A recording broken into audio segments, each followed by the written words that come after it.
Hello बच्चों, let's see this question. Consider a plane pi r dot 2i plus j minus k is equals to 5. A line L1 is r vector is equals to 3i minus j plus 2kk plus lambda 2i minus 3j plus minus kk and a point A 3 minus 4 1. L2 is a line passing through a intersecting L1 and parallel to plane pi.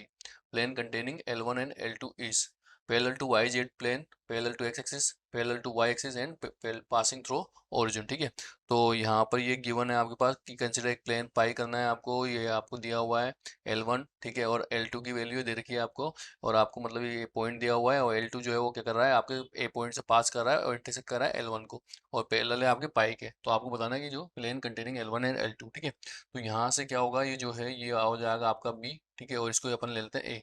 तो जो B के coordinate है वो क्या होंगे, 3 -1 and 2, और ए के हो जाएंगे आपके पास 3 -4 एंड 1। ठीक है, तो लेट अब जैसे अपन लेट सपोज करते हैं कि एल एम फॉर प्लेन, ठीक है, एल एम एन। तो प्लेन की जो इक्वेशन है वो क्या हो जाएगी आपके पास, एल एक्स माइनस 3, ठीक है। क्या हो जाएगी, एक्स माइनस 3 कहाँ से, ये यहाँ से। फिर ऐसे ही ये एम लिया और यहाँ से इसको लिख दूंगा मैं वाई, और माइनस प्लस 1 हो जाएगा, और एन, और ये ले लेंगे अपन क्या, ये जेड और -2 इजिकल्स टू क्या हो जाएगी, इक्वेशन नंबर 1 नाम देते हैं इसको। ठीक है, अब यहाँ पर क्या करूँगा, एक्स वाई जेड की वैल्यू पुट करता हूँ, ये यहाँ से ये वाली। तो देखो यहाँ पर क्या हो जाएगी, 3 - 3, तो ये हो गया आपके पास 0 प्लस एम, और वाई की वैल्यू क्या लिखूंगा मैं, -4, तो -4 + 1 -3, और प्लस एन, और जेड की वैल्यू क्या हो जाएगी 1, तो 1 - 2 मतलब -1 इजिकल्स टू क्या रख दूंगा इसको 0, ये क्वेश्चन नंबर 2 नाम देते हैं। ठीक है, अब यहाँ से क्या होगा, जो आपके डायरेक्शन रेशो है, ठीक है, डायरेक्शन रेशो ऑफ L1 वो क्या है आपके 2 -3 एंड 1। ठीक है, डायरेक्शन रेशो जो है वो आपके क्या है 2 -3 एंड 1 है। ठीक है, तो इसको लिख दूंगा मैं 2L minus 3M minus N equals to 0। Okay, इस तरीके से इसको लिख देंगे यहाँ पर,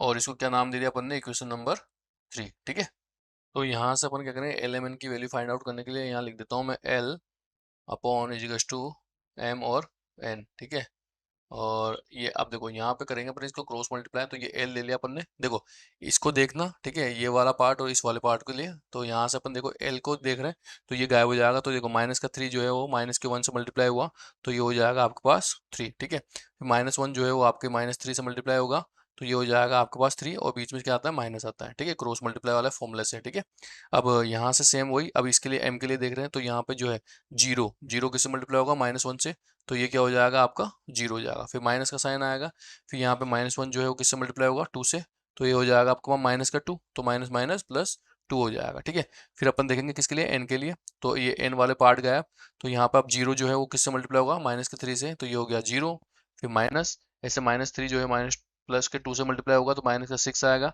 तो माइनस माइनस प्लस 6 हो जाएगा। तो यहाँ से जब सोल्व करूंगा तो L upon 0, M upon 2 and N upon 6 आएगा। ठीक है, सॉरी यहाँ पर जो है वो क्या होगा, माइनस का आएगा ये।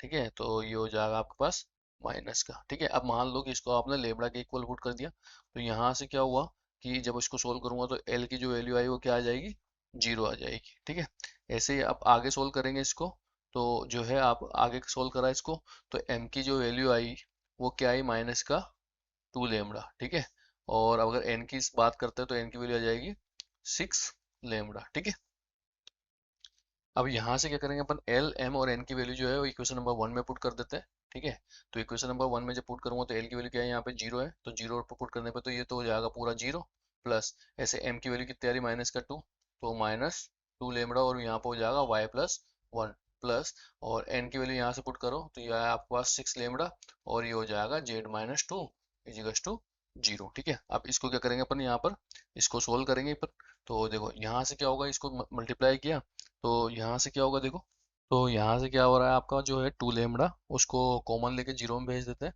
तो यहाँ पे बचा आपके पास -1 और y प्लस 1, और यहाँ से बचा आपके पास 3, और यहाँ बता z -2 इजिकल्स टू 0। तो जब सोल्व करूंगा मैं यहाँ पर, तो यहाँ पे क्या लिख दूंगा इसको, माइनस का y -1 प्लस 3z और -6 इजिकल्स टू 0। तो जब इसको सोल्व करेंगे आगे, तो ये किस फॉर्म में आएगा आपका, minus Y plus 3z equals to -1 और -6 माइनस का 7 उधर जाएगा तो प्लस का 7। तो ये आपकी क्या आ जाएगी, इक्वेशन आ जाएगी। ठीक है, तो यहाँ से अब देखो, यहाँ पे y कोऑर्डिनेट भी आ रहा है और z भी आ रहा है साथ में, लेकिन x नहीं आ रहा। तो इसका मीन्स क्या होगा कि जो है y और z आने की वजह से क्या होगा, ये आपके किसके एक्सिस पे पैरेलल होगा, x के, क्योंकि x एब्सेंट है। तो इसमें क्या लिख दूंगा मैं कि पैरेलल टू x एक्सिस। ठीक है, ये किसके पैरेलल हो गया, आपका x एक्सिस के पैरेलल हो जाएगा। तो ये क्या हो जाएगा, ये जो है आपका आंसर होगा। तो final answer is option B, parallel to x axis. Thank you.